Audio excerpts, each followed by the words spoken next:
ஓம் கும்பராசி நண்பர்களே, உங்களுக்கு இன்னைக்கு புதன்கிழமையில் 5ஆம் இடத்தில் பூர்வ புண்ணிய ஸ்தானத்தில் செவ்வாய் பகவானும் சந்திர பகவானும் இருக்கிறார்.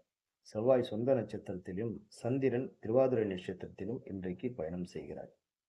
இந்த 5க்குடையவன் 8க்குடையவன் 6ல் இருப்பதனால் உங்களுக்கு இன்னைக்கு கல்வியில் தடை அதிகமாக வந்து மன உளைச்சலை கொடுப்பார்.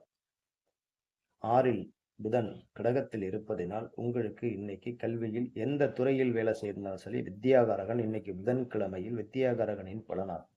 அந்த வித்யாகாரகன் பலன் பல ரூபங்களில் உங்களை தடை செய்வார். அதை நீங்கள் கவனத்தில் வைத்துக்கொண்டு நிதானமாக வெளி வட்டாரங்களில் பேசுவது, உங்களுடைய தலைமை செயலகத்தில் பெரியோர் பேசுவது, பெரியவரிடம் பார்த்து பணிவோடு நடப்பது, சின்ன சின்ன குழந்தைகளிடம் தவறான செய்தி உங்களுக்கு பெருசாக மாறிவிடும். அதனால் இந்த 6ஆம் இடத்தில் இருப்பவன் மனோகாரகன் இன்னைக்கு புதன்கிழமையில் திருவாதிரை நட்சத்திரத்தில் சஞ்சாரிப்பதால் அந்த பலனை உங்களுக்கு சங்கட்டமாக.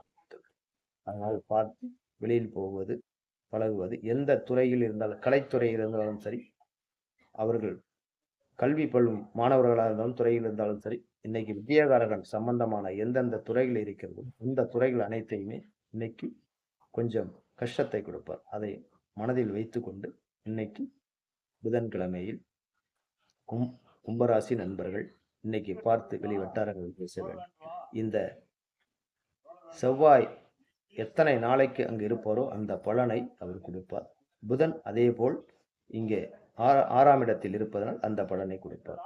அதே போல் எப்பொழுதுமே கெடுதலை செய்து விட மாட்டார், நல்லதும் செய்வார், கெடுதலும் செய்வார். ஏன்னா 6க்கு உடையவன் அப்படிப்பட்ட மனோகாரகன் அந்த பலனை அளிப்பான். அதை பார்த்து நம்ம இறைவனை வழிபட்டு வெளியே சென்று அன்றாடம் குளித்துவிட்டு தொழில் செய்தால் உங்களுக்கு அதுக்குரிய பலன் அந்த பகவான் அளிக்கட்டும்.